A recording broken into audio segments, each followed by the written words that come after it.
Hello everyone, मैं Jasaram lecturer government polytechnic college Jalore. आज अपन स्टार्ट करेंगे utilization of electrical power and traction subject का फर्स्ट लेक्चर। और ये लेक्चर है आपका इंडस्ट्रियल यूटिलाइजेशन। इंडस्ट्रियल यूटिलाइजेशन का मतलब है आपके इंडस्ट्रीज़ में जितनी भी ड्राइव्स है, इलेक्ट्रिक ड्राइव्स होती है या फिर मैकेनिकल ड्राइव्स है, उसके बारे में अपन पढ़ेंगे। उसमें आपकी एनर्जी का कैसे यूटिलाइजेशन हो रहा है, इलेक्ट्रिकल एनर्जी का, उसके बारे में अपन आज पढ़ेंगे। तो सबसे पहले अपन इसमें टॉपिक स्टार्ट करने से पहले सबसे पहले अपन देखेंगे, इंट्रोडक्शन में देखेंगे इलेक्ट्रिक ड्राइव होती क्या है, इलेक्ट्रिक ड्राइव को अपन कैसे डिफाइंड करेंगे, उसके बारे में अपन पढ़ेंगे। An electric drive can be defined as an electromechanical device for converting electrical energy into mechanical energy. इसका मतलब ये हुआ कि आपका इलेक्ट्रिक जो ड्राइव है वो इलेक्ट्रोमैकेनिकल एक डिवाइस होती है जो इलेक्ट्रिकल एनर्जी को आपके मैकेनिकल एनर्जी में कन्वर्ट करेगी। Different machine and mechanism for various kind of process control, अलग अलग कंट्रोल के थ्रू, अलग अलग प्रोसेस के थ्रू आपका ये मैकेनिज्म होता है जो इलेक्ट्रिक एनर्जी को मैकेनिकल एनर्जी में कन्वर्ट करेगा। N electric drive is an industrial system which perform the conversion of electrical energy into mechanical energy, और फिर वाइस वर्सा। वाइस वर्सा का मतलब आपका जब जनरेटर का केस आता है तो मैकेनिकल एनर्जी को वो इलेक्ट्रिकल एनर्जी में कन्वर्ट कर देता है। उसके बाद अपन देखें, an electric drive is defined as a form of machine equipment designed to convert electrical energy into mechanical energy and provided electrical control of the process। एक ऐसी डिवाइस अपन बना रहे हैं जिसमें इलेक्ट्रिकल एनर्जी से मैकेनिकल एनर्जी में conversion होगा और जो कंट्रोल होगा उस एनर्जी कन्वर्जन का, वो पूरा कंट्रोल अपना इलेक्ट्रिकली कंट्रोल होगा। ठीक है। The system employed for motion control is called an electric drive. ये आपके एक तरह से मोटे मोटे तौर पे इलेक्ट्रिक ड्राइव की डेफिनेशन होगी। अब इसके बाद में अपन पढ़ते हैं क्यों अपन को ज़रूरत पड़ी इलेक्ट्रिक ड्राइव्स की। इलेक्ट्रिक ड्राइव्स की इंडस्ट्री में क्यों ज़रूरत पड़ी। अपने पास में पहले जैसे मैकेनिकल ड्राइव थी जिससे काम हो रहा था, तो फिर अपन को इलेक्ट्रिक ड्राइव की ज़रूरत क्यों पड़ी, उसके बारे में अपन देखते हैं। तो एडवांटेज ऑफ इलेक्ट्रिक ड्राइव्स और मैकेनिकल ड्राइव्स। मैकेनिकल जो ड्राइव्स है उसके कंपैरिजन में यदि अपन इलेक्ट्रिक ड्राइव यूज कर रहे हैं तो क्यों यूज़ कर रहे हैं, इसका एक ही रीज़न हो सकता है कि अपन के उसमें एडवांटेज है। अदरवाइज अपन जो अपने पास एग्जिस्टिंग चीज़ है, अपने पास जो एग्जिस्टिंग सिस्टम होता है उसको अपन कन्वर्ट क्यों करेंगे आगे नए चीज़ में। जैसे कि अपने पास में कोई पुराना फ़ोन था, अब आप नया फ़ोन कब लेते हो, जब आपका पुराना फ़ोन इतना इफ़िशिएंट नहीं रहता है, तो आपको जब हाई परफॉर्मेंस चाहिए होता है तो आप अपने दूसरे उसके हायर वर्जन पे शिफ्ट हो जाते हो। तो इसमें भी यही है, आपके मैकेनिकल जो आपके चल रहा था, मैकेनिकल ड्राइव थी, उसके कंपैरिजन में जब एडवांसमेंट हुआ, जब नई नई टेक्नोलॉजी आई, इलेक्ट्रिक टेक्नोलॉजी आ गई, तो अपने इलेक्ट्रिक ड्राइव मैकेनिकल ड्राइव के कंपैरिजन में ज़्यादा इफ़िशिएंट होगी। इलेक्ट्रिक ड्राइव का कंट्रोल भी अच्छा हो गया उसके कंपैरिजन में अपन देखें तो मैकेनिकल ड्राइव्स के।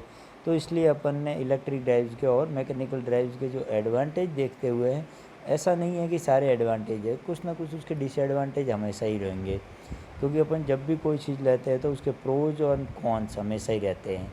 कुछ एडवांटेज है तो थोड़े बहुत डिसएडवांटेज होते हैं, लेकिन अपन ओवरऑल ये देखते हैं कि एडवांटेज उसके डिसएडवांटेज को ओवरकम कर रहे हैं कि नहीं कर रहे। यदि वो ओवरकम कर जाएंगे तो अपन उस एडवांटेज के थ्रू उस सिस्टम को एम्प्लॉय कर देते हैं उस वाले इंडस्ट्री में। तो अपन पढ़ेंगे एडवांटेज इलेक्ट्रिक ड्राइव के over mechanical drive. Nowadays, electrical energy is generated in large amount of usage in industries, agriculture, domestic need and also for electric traction। आजकल आप देख रहे होंगे कि जो इलेक्ट्रिकल एनर्जी का है वो लगभग हर जगह आप देखोगे उसका यूजेज, जैसे इंडस्ट्रीज है, उसके बाद में आप ट्रैक्शन सिस्टम देख लो। आज डीजल ट्रैक्शन सिस्टम की जगह लगभग पूरा इलेक्ट्रिफिकेशन हो रहा है आजकल, अपने इंडिया में भी देख लो। इसके बाद में एग्रीकल्चर है, एग्रीकल्चर में पहले इलेक्ट्रिफिकेशन नहीं था, मैकेनिकल ड्राइव यूज होती थी, अब आजकल वहाँ पे भी इलेक्ट्रिक ड्राइव यूज होने लग गई है। In all these electrical applications electric motor is essential. इन सब के लिए आपको इलेक्ट्रिक मोटर की रिक्वायरमेंट होगी। यदि इलेक्ट्रिक मोटर आपके पास में नहीं है तो फिर आपकी जो इलेक्ट्रिसिटी है वो यूज नहीं आ पाएगी। This motor in the application also term as a electric drive. आप इसको इलेक्ट्रिक मोटर को ही इलेक्ट्रिक ड्राइव कहते हैं। अब जैसे अपन एडवांटेज में देखें तो सबसे पहला advantage, cost is too low as compare to another system of the drive. अब आप मैकेनिकल, अपन यहाँ पे जनरली मैकेनिकल ड्राइव के कंपैरिजन कर रहे हैं उससे, तो अपन देखेंगे कि जो इसकी कॉस्ट है इलेक्ट्रिकल सिस्टम की, वो मैकेनिकल ड्राइव के कंपैरिजन में बहुत लो होती है, कॉस्ट आपकी बहुत लो हो जाएगी। The system is more simple and clean, system बहुत ही सिंपल हो जाएगा और क्लीन भी रहेगा।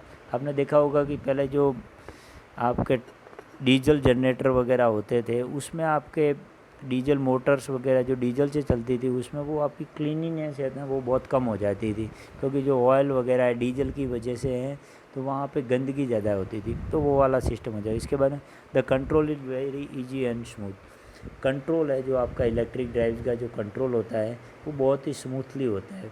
नाउ डेज जो आपके पावर इलेक्ट्रॉनिक्स डिवाइसेज आने के बाद में तो इसका कंट्रोल और भी बहुत आसान हो गया इलेक्ट्रिक ड्राइव का, बहुत ही आप फाइन कंट्रोल कर सकते हो। आप ब्रेकिंग सिस्टम देखोगे वो भी बहुत अच्छा होता है इलेक्ट्रिकल सिस्टम में। फ्लेक्सिबल इन लेआउट, लेआउट का मतलब है उसका आप परफॉर्मा जो बना रहे हो पहले से, जो लेआउट है जो उसको सिस्टम उसमें आप इंस्टॉल कर रहे हो, तो वो इसका बहुत ही सिंपल होता है, फ्लेक्सिबल होता है, आप उसको कभी भी बदल सकते हो एक जगह से दूसरी। फैसिलिटी फॉर रिमोट कंट्रोल, ये मैंने अभी आपको बता दिया। पावर इलेक्ट्रॉनिक्स डिवाइस के थ्रू अपन माइक्रो प्रोसेसर के थ्रू कंप्यूटर ब्रांच के माध्यम से अपन इसे रिमोटली भी कंट्रोल कर सकते हैं। मतलब आपकी इंडस्ट्री में जो मोटर है, जैसे सीएनजी मोटरें होती है, उनको आप दूर बैठे भी कंट्रोल कर सकते हैं, उसको कब ऑन ऑफ करना है, कब कितनी टाइम के लिए ऑन रखना है, कितने टाइम के लिए ऑफ रखना है, ये सब चीज़ें इसमें हो जाएगी। फैसिलिटी फॉर रिमोट कंट्रोल, ये आपके हो गया। इसके बाद they have a longer life span than other drive system, इसकी जो लाइफ सिस्टम होता है वो भी कंपेरेटिवली ज़्यादा होता है मैकेनिकल ड्राइव के कंपैरिजन में इलेक्ट्रिक वाले का। इसके बाद में आपका है they are pollution free as they are as a no flue gases in that. आपको पता ही है ये तो कि जब इलेक्ट्रिसिटी के थ्रू जब इलेक्ट्रिक मोटर या ड्राइव रन करेगी तो इसमें पॉल्यूशन फ्री रहेगी, क्योंकि इसमें आपके जो फ्लू गैसेज है वो कोई भी फ्लू गैसेज बाहर नहीं आएगी, क्योंकि जब आप फ्यूल यूज ही नहीं कर रहे तो आपके फ्लू गैसेज कहाँ से आएगी। इसके बाद में no need for any fuel storage and transportation. अभी जैसे आपके पास में यदि डीजल जनरेटर सेट वगैरह होता है तो उसके लिए आपको फ्यूल रिक्वायरमेंट होगी डीजल की। अब डीजल की ऐसा तो है नहीं आपको कि उसी टाइम वहीं पे मिल जाएगा, तो आपको ट्रांसपोर्टेशन करना पड़ेगा। ट्रांसपोर्टेशन के साथ में आपको उसको स्टोर भी करना पड़ेगा, जबकि आपके लाइट इलेक्ट्रिसिटी के केस में ऐसा नहीं है, क्योंकि इलेक्ट्रिसिटी का जो ट्रांसपोर्टेशन होता है, जो ट्रांसमिशन होता है, वो विद इन द सेकंड हो जाएगा आपका ट्रांसमिशन। जब भी आपको रिक्वायरमेंट हो कि लाइट ऑन कर दी, आपके कितनी भी दूर से हो, रिमोट से हो, आपके पास में लाइट अवेलेबल हो जाएगी। पर यही केस अपन यदि मैकेनिकल ड्राइव के रेस में ले ले तो फ्यूल अपन उसी टाइम अपन नहीं कर सकते, क्योंकि फ्यूल अपने पास में उस टाइम नहीं आएगा, हाथों हाथ नहीं आएगा, इसलिए आपको स्टोरेज रखना पड़ेगा। It has a high efficiency, इनकी इफिशियंसी बहुत ज़्यादा होती है। इलेक्ट्रिक ड्राइव मोटर की जो इफिशियंसी है आपके, वो लगभग 80-90% तक भी इफिशियंसी हो जाएगी। लेकिन वही आपके मैकेनिकल ड्राइव की इफिशियंसी होती है वो 40, 50, 60% 60-70% से ज़्यादा नहीं हो सकती। इसके बाद में दे रिक्वायर लेस स्पेस के मामले में भी इनके बहुत कम स्पेस की रिक्वायरमेंट होती है। Available in wide range of various parameters like speed, torque and power. इनकी जो रेंज है जिस पे आप कंट्रोल कर सकते हैं वो अलग अलग है इनके। जैसे स्पीड कंट्रोल, आप बहुत वाइड रेंज तक इसका स्पीड कंट्रोल कर सकते हैं। मैंने अभी आपको बताया है कि पावर इलेक्ट्रॉनिक्स डिवाइसेज जैसे आप चॉपर्स के थ्रू है, आपके रेक्टिफायर्स के थ्रू है, उसके थ्रू आप इसका स्पीड कंट्रोल कर सकते हो। टॉर्क का भी वही है। एंड इसके बाद में पावर भी आपको जितनी पावर चाहिए उसके अकॉर्डिंग अलग अलग रेटिंग की आपको मोटर मिल जाएगी, ड्राइव मिल जाएगी, उसके अकॉर्डिंग आप कर सकते हो। इसके बाद में है electrical energy can be transported to long distance by transmission lines. ये मैंने अभी आपको बता दिया कि जो इलेक्ट्रिसिटी है वो आप बहुत लॉन्ग डिस्टेंस तक भी ट्रांसमिट कर सकते हो electricity without time much delay, too much delay. आपको ज़्यादा डिले होगा ही नहीं और आप इलेक्ट्रिसिटी को ट्रांसमिशन कर सकते हो। Transmission of power from one place to other can be done with the help of cable instead of long shaft. Mechanical में यदि आपको पावर्स करनी है ट्रांसफ़र तो आप किसके थ्रू कर सकते हो? शाफ्ट के थ्रू कर सकते हो, पुलिंग मैकेनिज्म के थ्रू कर सकते हो, कन्वेयर बेल्ट के थ्रू कर सकते हो, चैन पुलिंग के थ्रू कर सकते हो। तो उसका एक लिमिट होता है, आप ज़्यादा लिमिट मतलब आप कितना मैक्सिमम दूर तक करोगे। यदि आप पट्टे के थ्रू कर रहे हो, शाफ्ट के थ्रू कर रहे हो, शाफ्ट के थ्रू आप कितना कर दोगे, 2 मीटर 3 मीटर तक कर दोगे, 4 मीटर तक कर दोगे। लेकिन जो इलेक्ट्रिकल पावर का सिस्टम है ट्रांसमिशन का, वो आप 500 किलोमीटर दूर से भी ट्रांसमिट कर सकते हो पावर। इसके बाद में it's maintenance cost is quite low. आपकी जो मेंटेनेंस कॉस्ट आएगी इसकी वो भी लो आएगी, क्योंकि इसमें जो आपका क्लीनिनेस वगैरह वो रहेगा। इसलिए जो इलेक्ट्रिसिटी वाली जो ड्राइव है, आपकी इलेक्ट्रिक ड्राइव है, उनका मेंटेनेंस कम आएगा एज कम्पेयर टू आप मैकेनिकल ड्राइव देखोगे। It can be started any time without time delay. इसको आप कभी भी स्टार्ट कर सकते हो, जब आपका मन हो, जब आपको ज़रूरत हो, तब आप जब आपको इलेक्ट्रिसिटी की, जब भी आपको इंडस्ट्री में ज़रूरत है, कोई प्रोडक्शन करना है और आपको इलेक्ट्रिक ड्राइव की ज़रूरत है, आप उसको उस टाइम स्टार्ट कर दो, आपके हो जाएगी।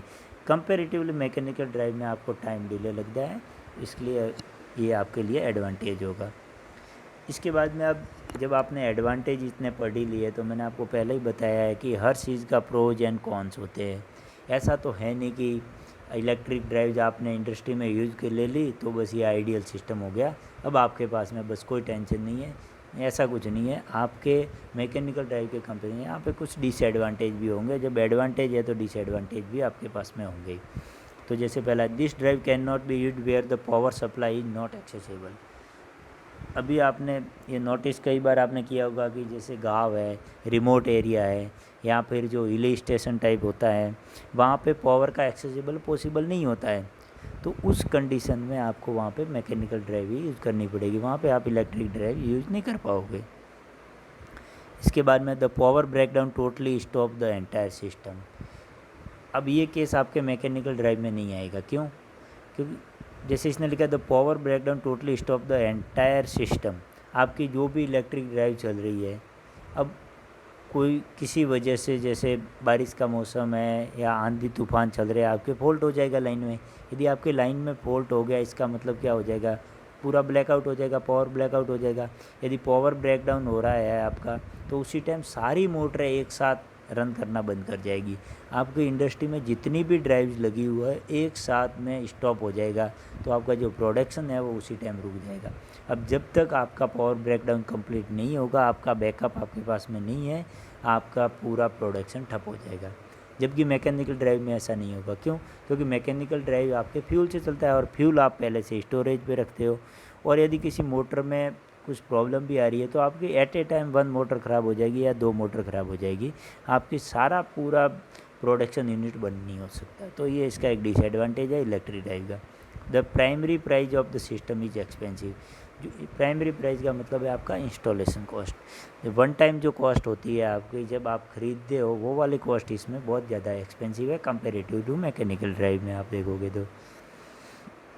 इसके बाद आप देखोगे the dynamic response of this driver is poor. इसका आप डायनेमिक रेस्पॉन्स यदि देखोगे तो वो इसका थोड़ा अच्छा नहीं है। डायनेमिक रेस्पॉन्स इसका अच्छा नहीं है। डायनेमिक रेस्पॉन्स का मतलब है वेरिएबल रेस्पॉन्स। जो वेरिएबल रेस्पॉन्स है वो इसका ड्राइव का अच्छा नहीं है। The drive output power which is obtained is low. जो इसका आउटपुट पावर आएगी वो कंपेरेटिव मैकेनिकल ड्राइव के कम आएगी। By using this drive noise pollution can occurs. ठीक है, तो ये आपके इसके इलेक्ट्रिक ड्राइव के डिसएडवांटेज हो गए। इसके बाद में अपन कल इसके बारे में मेनली डिस्कस करेंगे टाइप्स ऑफ ड्राइव्स के बारे में, कि ड्राइव्स तो आपने पढ़ ली, अब ड्राइव्स के टाइप्स कितने हैं। जनरली इनको अपन 3 टाइप्स में डिवाइड करते हैं, 3 कैटेगरीज में। पहली ग्रुप ड्राइव्स होती है, फिर इंडिविजुअल ड्राइव्स होती है, और एक मल्टी मोटर ड्राइव्स होती है। ग्रुप ड्राइव्स में एक्चुअली में क्या होता है कि सिंगल मोटर होती है, और उसके शाफ्ट के थ्रू मैकेनिकली पावर से के थ्रू उसमें 2-3 और मोटरें चलती रहती है, तो वो होती है आपकी ग्रुप ड्राइव होती है। इसके बाद में एक इंडिविजुअल ड्राइव होती है। इंडिविजुअल ड्राइव में क्या होता है कि प्रत्येक शाफ्ट से पर हर एक ऑपरेशन के लिए आपके पास में एक मोटर अवेलेबल होती है, तो वो वाली। इसके बाद में मल्टी मोटर ड्राइव में होती है कि एक से ज़्यादा मोटर लगी होती है एक ही साथ में आपके इंडस्ट्री में, और उसके थ्रू आपका पावर मैकेनिज्म लगा हुआ होता है, शाफ्ट मैकेनिज्म, और उससे आपका प्रोडक्शन यूनिट काम करता है। अब ग्रुप ड्राइव में क्या एडवांटेज डिसएडवांटेज होंगे वापस इसी के भी, वैसे इंडिविजुअल ड्राइव के एडवांटेज डिसएडवांटेज होंगे, फिर मल्टी मोटर ड्राइव के एडवांटेज डिसएडवांटेज होंगे। तो जैसे ग्रुप ड्राइव जो है, इसमें आपके एडवांटेज डिसएडवांटेज तो क्या होगा कि आपकी कॉस्ट वगैरह लो हो जाएगी, पर इसका डिसएडवांटेज ये हो जाएगा कि यदि आपकी एक मोटर ख़राब हो रही है तो सारा एकदम प्रोसेस ठप हो जाएगा, उसी टाइम पे ठप हो जाएगा। तो ये अपन नेक्स्ट क्लास में पढ़ेंगे। Thank you everyone for listening. यदि आपको और भी वीडियो इससे रिलेटेड आपको चाहिए तो ग्रुप मेरे चैनल को सब्सक्राइब करें, जीपीसी जालोर चैनल को, जिससे आपको टाइम टू टाइम आपको, और बेल आइकन को भी दबा दें जिससे आपको टाइम टू टाइम नोटिफिकेशन मिलते रहे, और आपको ऐसे ही हम फ्यूचर में वीडियो लेके आएंगे। Stay safe, stay home. Thank you everyone.